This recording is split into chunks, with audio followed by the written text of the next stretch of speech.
Assalamualaikum warahmatullahi wabarakatuh. Alhamdulillah ya Fred, ketemu maning ya. Gimana kabarnya, sehat-sehat semua kan? Ya Alhamdulillah kalau pada sehat semua ya. Jaga kesehatan, jangan lupa. Oke, setelah kemarin-kemarin kita membahas HCS ya kan, juga tentang penghemat BBM, carbon cleaning dan lain-lain ya di video-video saya sebelumnya ya. Kali ini saya mau sharing tentang sesuatu yang baru ya. Bukan baru ding, ini teknologi udah lama dari semenjak saya belum lahir ya. Jadi saya teringat dengan teknologi water injection ya. Water injection apa tuh? Di ruang mesin ada water injection, ayo. Mesin ntar water hammer lagi. Gak ya Fred? Jadi di sini saya mau sharing ya. Teknologi ini bukan penemuan saya ya. Saya nggak mau ngeklaim saya apalah saya nggak pernah sekolah, saya bukan tukang insinyur. Jadi saya hanya mengaplikasikan yang sudah ada dengan pendekatan-pendekatan yang sederhana ya, karena teknologi ini agak rumit ya, butuh perhitungan yang jelimet, peralatannya juga ya lumayan. Nah, cuman saya melakukan pendekatan yang lebih simpel, lebih sederhana ya, dengan kantung UMR lah, biasalah. Nah, tapi mudah-mudahan efeknya jos gitu kan. Oke. Water injection ini sebenarnya udah ada dari tahun, kalau saya baca literasinya itu tahun 1920-an lah. Bahkan waktu itu di Perang Dunia Kedua itu dipakai untuk pesawat-pesawat tempur ya, untuk memompa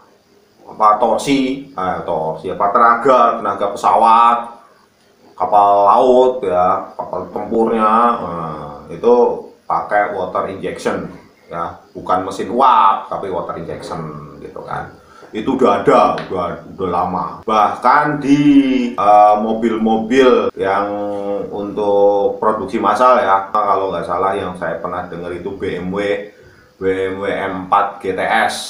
Itu ada dua varian, yang pertama yang turbo dengan water injection, yang kedua turbo tapi nggak pakai water injection. Torsi mesinnya itu tenaganya itu beda 70 HP. Nah, kalau yang mesin biasa itu sekitar 425 HP. Nah, kalau yang pakai water injection bisa sampai 493 HP. Nah, mungkin friend-friend nggak percaya ya, silakan browsing aja. Nah, ini saya ingat dulu sekitar 20 tahun yang lalu itu bos saya pernah cerita di mobil Volvo yang masih karburator itu ya, yang 2000 berapa? 2400 cc. Nah, itu 2400 sampai 2000, kayaknya 2400 cc. Itu masih karburator, bensinnya 1.4. Begitu pakai water injection, dia bikin sendiri, bensinnya bisa 110. Coba bayangin. Nah, water injection toh. Dia belum pakai HCS waktu itu. Sebenarnya water injection itu apa sih? Nah, water injection, water gue banyu injection, gue nyuntik ya. Nah, jadi nyuntikin banyu disuntik, banyu suntik.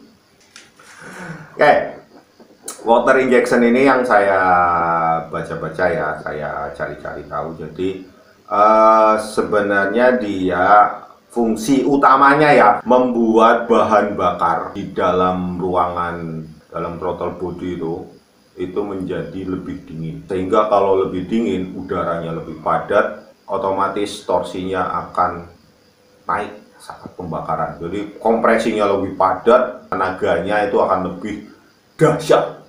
Jadi kompresi lebih padat, terus dibakar, nah, seperti itu secara logika ya, terutama untuk mesin turbo ya kan. Kalau mesin turbo itu kan udara yang dimanfaatkan kan lewat turbin yang digerakkan dari knalpot ya kan, biasanya panas tuh, masuk panas. Nah, ini dikecerotin pakai air dari injeksinya, kan jadi dingin tuh, masuk ke ruang kompresi dan bakar. Ledakannya lebih dahsyat. Seperti itu ya.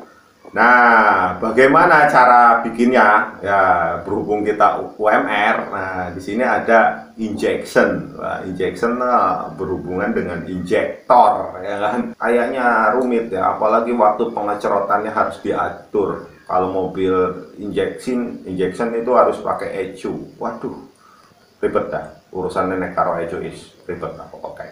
Ya. Nah, di sini kita pendekatannya lebih sederhana aja. Yang apa ya, ya levelan UMR aja lah, nggak usah yang mewah-mewah gitu kan. Kita mungkin penerapannya bukan water injection ya, tapi seperti injection, tapi kita sistemnya seperti karburator ya. Jadi memanfaatkan kevakuman, kan nyedot udara set, nah nanti itu dialirkan seperti karburator ya. Aliran udara itu menghisap airnya, itu dikabutkan, jadi kehisapnya tuh berupa kabut, bukan blondo-blondo apa jenenge kayak butiran air ya, sing gede-gede, bukan, tapi begitu keluar kena angin, aman ora om? Insya Allah aman kalau debit airnya kita atur kayak radiator. Nah, jadi dikit percikannya tuh halus. Nah, kita usahain sehalus mungkin. Seperti itu ya, cuman alatnya saya belum dapat yang pas, makanya saya pakai yang sederhana dulu ya. Ini yang saya pakai pertama ini seperti karburatornya ya. Jadi dari sini udara nih dari sini ya kita ngambilnya dari jalur HCS ya, kita manfaatkan. Ini dari botol-botol HCS-nya nyedot, nah terus ke sini nih pipa yang bening. Nah ini masuk ke ITEK. Nah karena aliran udara lewat sini, ini kesedot nih, pipa yang kecil ini kesedot ya, kesedot sehingga terjadi butiran halus. Nah kemudian botolnya nggak usah yang mewah-mewah ya, namanya juga percobaan UMR ya. Pakai botol ini nih, botol apa gitu? Botol kopi. Ya, masuk ke sini nih. Tadi selang yang tadi yang dari alatnya itu masuk sini sampai ke dasar. Nah, terus ini yang selang ini sebagai buat ngambil pernapasannya ya. Oke, caranya bagaimana? Ya, monggo dilihat, didengar, dan coba dirasakan. Silakan. Oke, friend, ini adaptasi dari water injector ya. Jadi kalau caranya seperti ini mungkin lebih tepatnya water infuse ya, atau air infus ya, seperti infus ya. Jadi ini air ya, kita kasih selang, ada kerannya. Kemudian nah ini kan ada HCS ya. Nah HCS ini tetap jalurnya normal, cuma ujungnya kita kasih alat seperti ini ya. Jadi si selang tadi nih yang dari air, selang air ini kita jalur sendiri. Nah itu ada cabangnya ya. Nah ada cabangnya tuh, cabangnya. Nanti situ sistemnya kaliper kayak kapiler. Nanti nih tuh tersedot ya, tersedot, diharapkan butirannya lebih halus ya tuh ya. Airnya muter-muter tuh, bumbung airnya. Oke, caranya seperti itu. Jadi kita pasangnya ini kan ada dua jalur ya dari HCS, kita ambil salah satu, kita ambil yang di atas aja nih.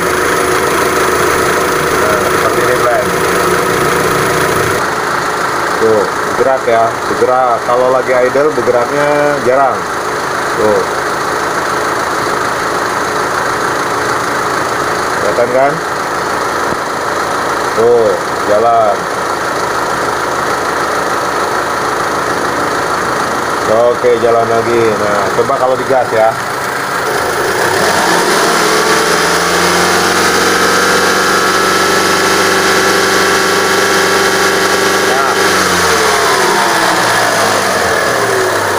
Ini makin digas makin cepat alirannya ya. Jadi makin kencang ke vakuman, dia makin nyedotnya makin kencang. Mulai kembali pelan setelah idle-nya turun. Idle-nya berapa? Nah, ini botol HCS tidak ada isinya ya, kita kosongin dulu.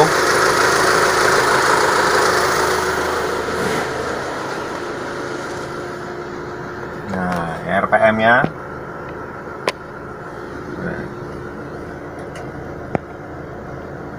RPM-nya kurang dari 1000 ya, kita 800 atau 900. Nah, knalpotnya kita lihat, throat air dingin, nggak panas ya, bisa dipegang, knalpotnya bisa dipegang.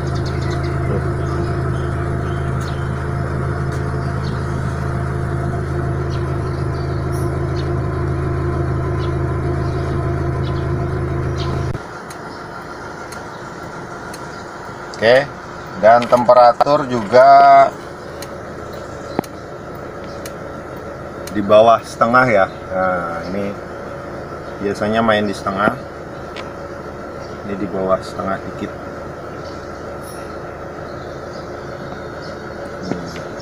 RPM-nya juga sekitar 900 ya.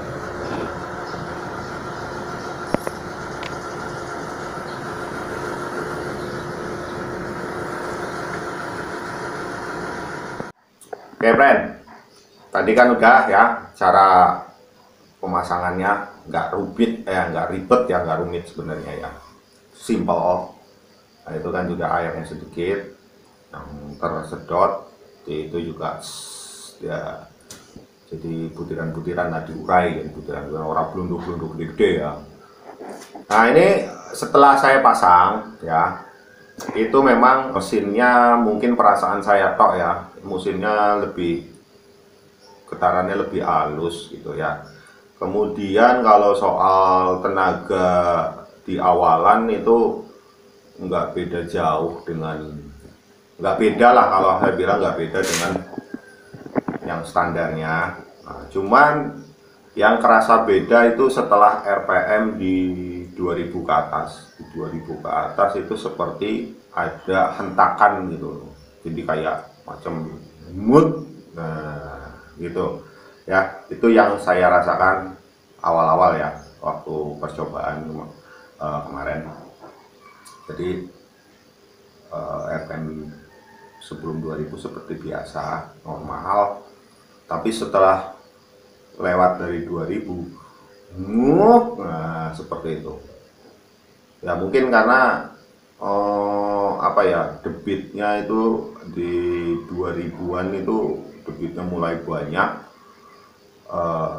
yang dari reaktor itu kan panas ya, panas masuk didinginkan, nah, mungkin seperti itu. Mungkin besok saya akan coba sedikit berubah jalurnya ya.